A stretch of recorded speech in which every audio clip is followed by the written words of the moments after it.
Monsieur, bonsoir. Je suis très heureuse de vous retrouver. Au programme de cette édition, les révélations autour de l'affaire Jeffrey Epstein. Après le vote de la loi de transparence en novembre dernier, le département de justice américain a publié plus de 3 millions de documents sur son site web. On y retrouve les plus grands noms de décideurs publics occidentaux. Et puis nous nous pencherons ensuite sur le cas de l'Espagne où le gouvernement de Pedro Sánchez vient d'annoncer la régularisation d'1 demi-million de clandestins. C'est un peu l'illustration de la dégénérescence des élites occidentales. Depuis plusieurs années, les mises en accusation du milliardaire pédocriminel Jeffrey Epstein, les questions relatives au dossier ont été plus nombreuses que les réponses. Et si la vérité commençait à pointer le bout de son nez, réponse tout de suite. Plus de 3 millions de pages publiées, 2000 vidéos, 180 000 images, des emails, des rapports du FBI. Les nouveaux documents publiés sur le dossier Epstein placent l'intéressé subitement suicidé en 2019 au cœur des cercles d'influence de la dite élite occidentale. Comme prévu par la loi sur la transparence quant à l'affaire, signée par Trump en novembre dernier, le département de la justice américaine a donc rendu public sur son site vendredi dernier une quantité de données impressionnante. Impressionnante au point que l'analyse est particulièrement fastidieuse, même si le silence médiatique en France a sans doute davantage à voir avec une véritable volonté d'omerta. D'ailleurs, il faut aussi noter que les documents du DOJ, dans le cadre de la loi sur la transparence, ne sont pas tous transparents. En effet, des lignes sont encore allègrement caviardées, un procédé qui outrepasse l'argument de protection des victimes souvent invoqué. En réalité, tout porte à croire que les avocats du gratin mondialiste se sont affairés ces dernières heures pour tenter de faire un grand ménage. Mais il reste encore bien des déchets. À noter qu'après les premiers déboires avec la justice pour des questions de prostitution et de pédocriminalité de Jeffrey Epstein, ses relations avec le Gotha mondial ne se sont pas interrompues. En effet, le milliardaire entretenait des relations avec les personnalités les plus riches et les plus influentes du monde. Il a d'ailleurs commencé à développer son réseau grâce au père de sa maîtresse Ghislaine Maxwell, un certain Robert Maxwell, magnat de la presse dont les funérailles, après une mystérieuse mort en mer à proximité de son yacht, ont été célébrées en Israël avec des dirigeants israéliens de premier plan tels que le président Herzog, Shimon Peres et plusieurs ministres. Les nouveaux documents publiés par le DOJ montrent en effet qu'Epstein avait su tisser une toile au plus haut sommet de la pyramide mondiale. Un véritable réseau d'élites plus ou moins corrompu sur le plan financier et ou sexuel, où les déviances devenaient ni plus ni moins des moyens de pression toujours utiles pour les services secrets.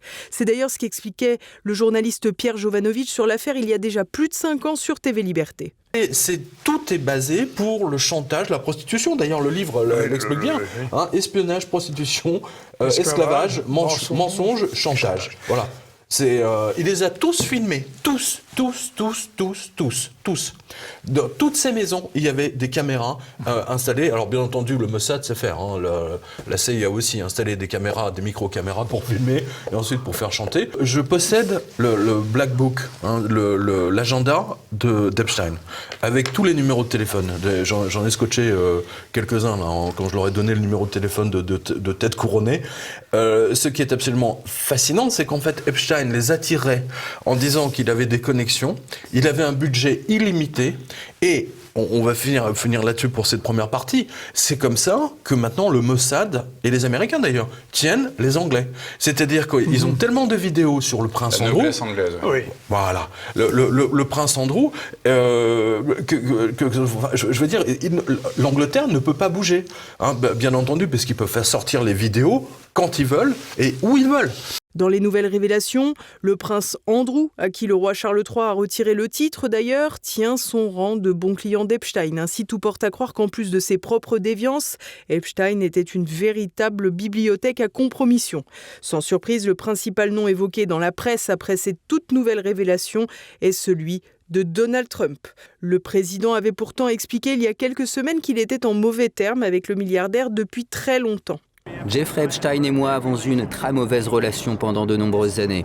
C'est une supercherie des démocrates, c'est une supercherie mise en avant par les démocrates. Et quelques républicains suivent parce qu'ils sont faibles et inefficaces. Mais c'est une supercherie des démocrates pour détourner l'attention du fait qu'ils viennent de perdre le shutdown et qu'ils ont perdu les élections. Ils ont perdu la grande élection contre moi avec un résultat record. Le président américain est effectivement évoqué à plusieurs centaines de reprises dans les documents mis en ligne. Parmi ces occurrences, on distingue au moins une accusation de viol sur mineur qui aurait eu lieu à Mar-a-Lago en Floride chez Donald Trump au cours de fêtes appelées Calendar Girls.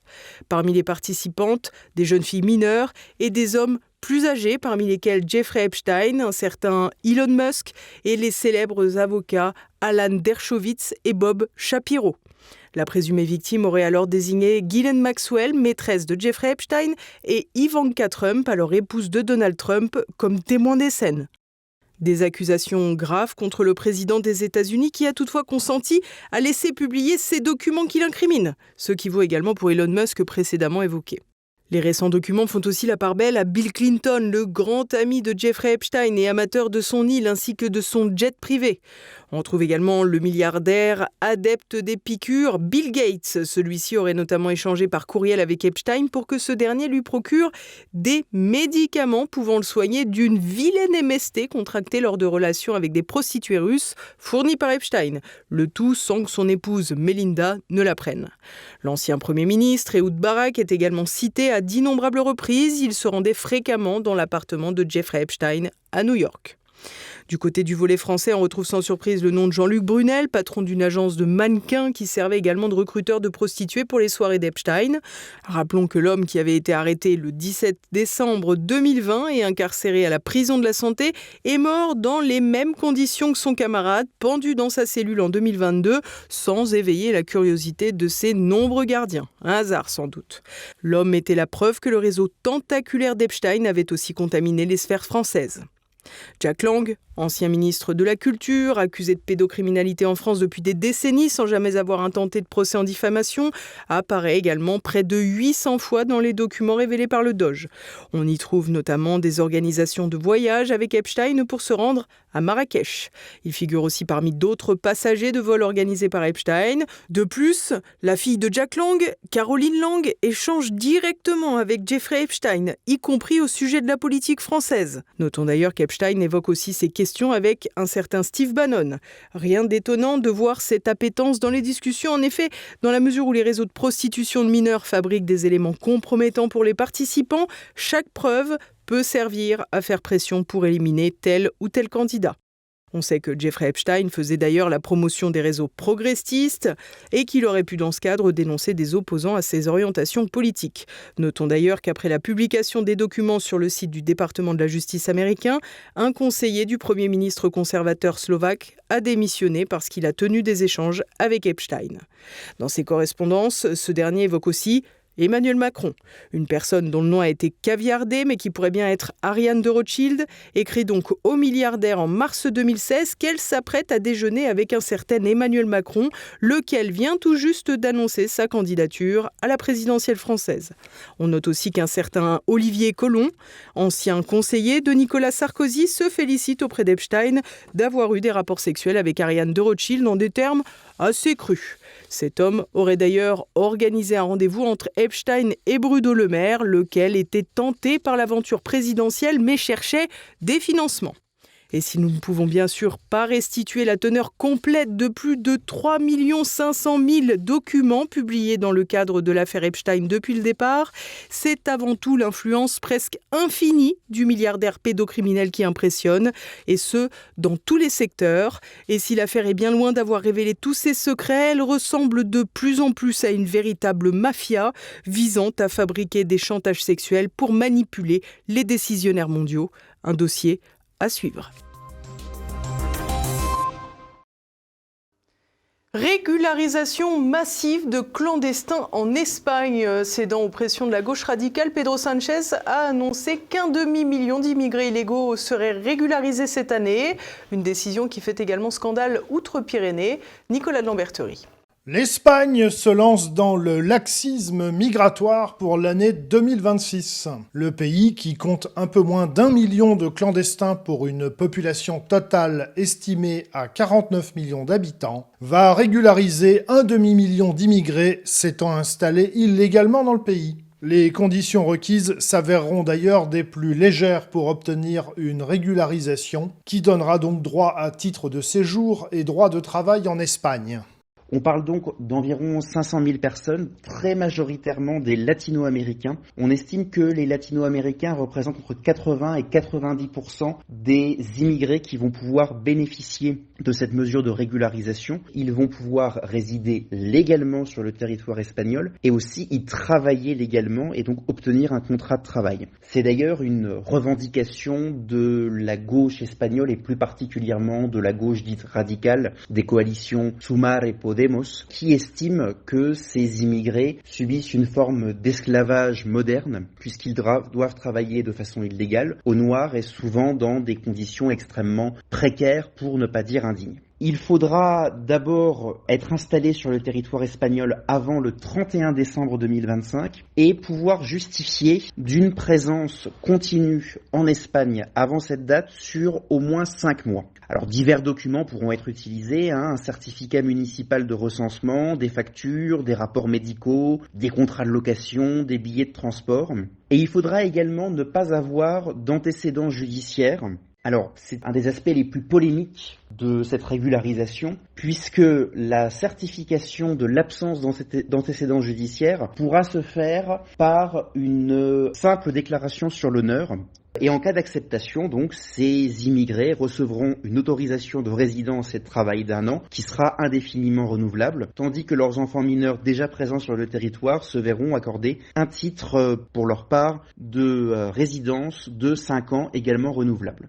Un autre des points les plus polémiques de cette annonce de Pedro Sánchez, c'est que les personnes qui déposeront leur dossier n'auront pas à attendre une décision finale pour pouvoir travailler légalement sur le territoire espagnol et y résider tout aussi légalement. Elles seront réputées légales le temps du traitement de leur dossier, ce qui là aussi suscite un certain nombre de réactions plutôt défavorables, notamment de la part de l'opposition à Pedro Sánchez. La mesure de Pedro Sánchez est d'ailleurs très incertaine pour recueillir une majorité au Parlement espagnol. Mais quand la démocratie ne donne pas satisfaction aux euromondialistes, il y a toujours une parade. Dans le cas des régularisations, la solution viendra donc du décret royal. Comme quoi, même une monarchie peut parfois venir en secours aux lubies de la gauche radicale. Pedro Sánchez gouverne en minorité et en coalition avec la gauche dite radicale de Podemos et Sumar. Or, ses partenaires de coalition veulent profiter de la grande fragilité parlementaire politique de Pedro Sánchez pour l'obliger à accepter cette régularisation qu'il réclame depuis longtemps. Et c'est pourquoi, en fait, il l'annonce maintenant, c'est pour pouvoir consolider ou tout du moins conserver son alliance, sa coalition, avec Podemos et Sumar, donc de la gauche radicale. Par ailleurs, le procédé légal que choisit Pedro Sánchez entraîne lui aussi des réactions extrêmement diverses puisqu'il va passer par un décret royal. Le décret royal doit lui permettre en fait de contourner le vote parlementaire parce qu'au Congrès des députés, la chambre basse du Parlement espagnol, l'approbation de cette régularisation était très loin d'être certaine. Toute la droite nationale, Parti populaire et Vox, y est opposé. Et c'est le cas aussi de certains partis de droite régionale, voire indépendantistes, comme Ensemble pour la Catalogne. Bien évidemment, la mesure fait bondir à droite. Le Parti populaire, l'équivalent de LR en Espagne, fait mine de trouver que la régularisation devrait se faire au cas par cas et non pas en masse. Les populistes de droite de Vox ont une rhétorique plus dure, parlant d'une volonté de remplacer le peuple espagnol. Toutefois, une partie de la société civile espagnole est réellement en faveur de cette mesure de régularisation, notamment au sein de l'Église catholique. Il y avait déjà eu ce qu'on appelle en Espagne une initiative législative populaire, ILP, qui réclamait une régularisation massive et qui avait recueilli entre 600 000 et 700 000 signatures, qui était également soutenue par à peu près 900 associations et organisations comme par exemple la Conférence des évêques d'Espagne ou le Secours catholique. Donc on a sur cette question des oppositions très franches, très marquées, aussi bien au niveau politique parlementaire qu'au niveau social des citoyens. Au-delà des considérations censément humanistes, d'autres raisons sont également à chercher derrière cette volonté de régulariser tous ces clandestins. S'assurer de la pérennité d'une main-d'œuvre dans des secteurs en tension où les gens sont généralement mal payés. Le gouvernement estime que l'immigration a représenté à peu près 80% de la croissance espagnole des 6 dernières années, croissance qui est soutenue. On est encore à 2,8% de croissance du PIB en 2025. Cette régularisation doit servir à sécuriser en fait une main-d'œuvre qui travaille déjà dans des secteurs en tension comme l'agriculture, la construction, le commerce, l'hôtellerie, le tourisme. Cette décision permet également à Pedro Sánchez de se positionner en homme de gauche, alors que l'Europe tend à basculer progressivement sur une rhétorique plus droitière. Étant donné le profil principalement hispanophone des populations qui seront régularisées en 2026 par l'Espagne, la probabilité de les retrouver en France est relativement limitée, sauf éventuellement quelques profils plus exotiques que les Sud-Américains. Toutefois, nul doute que cette régularisation massive et sans condition va constituer un appel d'air, non seulement au continent sud-américain, mais aussi au continent africain, en particulier pour les enclaves africaines de l'Espagne, de Ceuta et Melilla. Une chose semble au moins acquise, personne à Bruxelles ne contestera le droit souverain de l'Espagne de régulariser un demi-million de clandestins. On peut douter qu'il en sera de même lorsqu'il s'agira d'étudier prochainement les mesures prises par le Danemark d'expulsion des étrangers délinquants. Et nous partons à présent en compagnie de Renaud de Bourleuf pour l'actualité en bref en France. Un nouvel élu UDR à l'Assemblée nationale. Dimanche, dans la 3e circonscription de Haute-Savoie, le candidat Union des droites pour la République, Antoine Valentin, a remporté l'élection législative partielle. Il a obtenu 59% des voix au second tour face au candidat LR Christophe Fournier. Ce dernier était suppléant de la députée démissionnaire. Les reports de voix du centre et de la gauche pour soutenir le candidat LR n'ont donc pas suffi et prouvent que la stratégie de collaboration avec la Macronie ne plaît guère aux électeurs. Le groupe parlementaire présidé par Éric Ciotti compte maintenant 16 députés. Les policiers mobilisés dans les rues, samedi, des rassemblements ont eu lieu dans plusieurs villes de France à l'appel du syndicat Alliance. Ils dénoncent leurs conditions de travail, notamment la vétusté de leurs locaux, et réclament plus de moyens. Ils demandent aussi une simplification de la procédure pénale, alors que les agents sont submergés par le nombre de dossiers. Environ 45 000 personnes ont participé au rassemblement, dont entre 15 et 20 000 à Paris. Certains ont fustigé l'absence du ministre de l'Intérieur Laurent Nunez, ancien préfet de police. Dans le cortège parisien, de nombreuses personnalités politiques ont été aperçues et même acclamées. C'était le cas pour Sarah Knafo, Marion Maréchal et Nicolas Dupont-Aignan, mais également plusieurs députés du Rassemblement national. Jean-Marc Morandini divise le groupe de Vincent Bolloré. Condamné définitivement pour corruption de mineurs, l'animateur de CNews a été maintenu à l'antenne par sa direction, laquelle avait pourtant déclaré qu'il partirait en cas de reconnaissance de sa culpabilité par la justice. Depuis, Sonia Mabrouk a pris ses distances avec la direction, voire plus, et ce malgré le renfort de ses collègues Pro et Ferrari. En fin de semaine, c'est le JDD qui a choisi de publier un petit encart pour diffuser un message de soutien aux victimes de harcèlement sexuel. Un message relayé par Philippe de Villiers, qui officie quant à lui sur CNews. La chaîne semble tirailler entre deux positionnements, embarrassée en plus depuis que le directeur de l'information Thomas Baudet a été condamné pour violence sur mineurs, en l'espèce ses enfants. Vendredi dernier, c'est l'animateur Julien Pasquet qui a dû lire les excuses de Jean-Marc Morandini en plateau, alors même que ce dernier avait pris l'antenne quelques heures plus tôt. L'enquête autour de la disparition du petit Émile va-t-elle livrer de nouveaux secrets ? Ce lundi, l'avocat de la grand-mère d'Émile Soleil, disparu en juillet 2023 dans les Alpes de Haute-Provence, a annoncé une demande d'investigation supplémentaire. Il réclame notamment de nouvelles fouilles autour du hameau du Haut-Vernay, où la disparition a été déclarée et où la dépouille du petit garçon a finalement été retrouvée en 2024. Selon lui, la partie civile aurait identifié certains sites et procédé à certaines observations, conduisant à réclamer ces actes complémentaires d'investigation. Rappelons qu'il n'y a pour l'heure aucune mise en examen. Et poursuivons à présent avec l'actualité internationale. Embrasement ou accord, dans l'affrontement qui oppose les États-Unis et l'Iran, le monde retient son souffle. Dimanche, Donald Trump a à nouveau déclaré qu'un accord allait être trouvé entre les deux parties, préférant la voie diplomatique. De son côté, le guide suprême Khamenei a pointé les conséquences d'une potentielle intervention de Washington.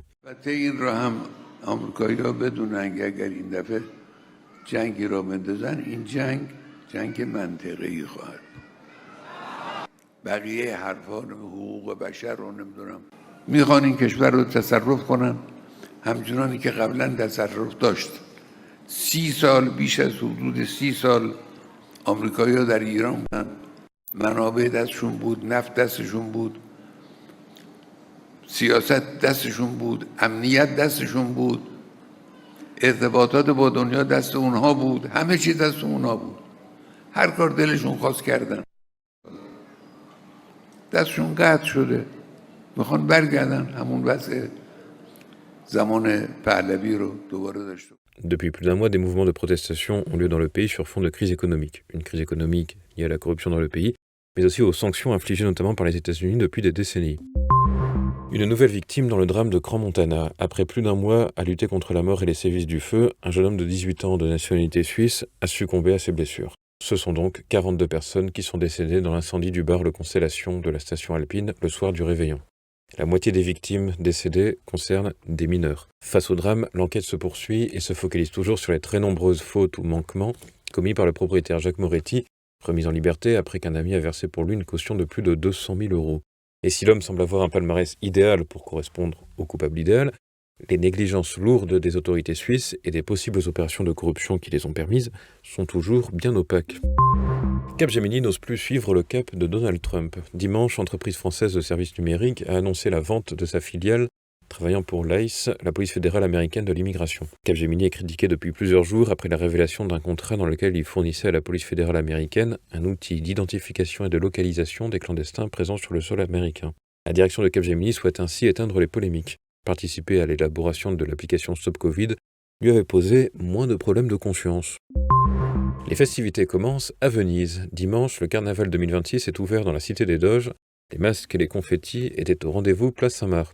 Une parade nautique avec des rameurs en costume d'apparat s'est déroulée jusqu'au pont du Rialto. Les festivités ont lieu jusqu'au 17 février, jour du Mardi Gras. Cette année, le thème est Olympus aux origines du jeu, un clin d'œil aux Jeux Olympiques d'hiver de Milan qui vont commencer le 6 février. Et voilà, nous approchons déjà de la fin de cette édition. Dès à présent, retrouvez Politique et Écho. Pierre Bergerot reçoit le journaliste franco-américain Gérald Olivier pour évoquer le pari économique de Donald Trump avant les élections de mi-mandat en novembre prochain.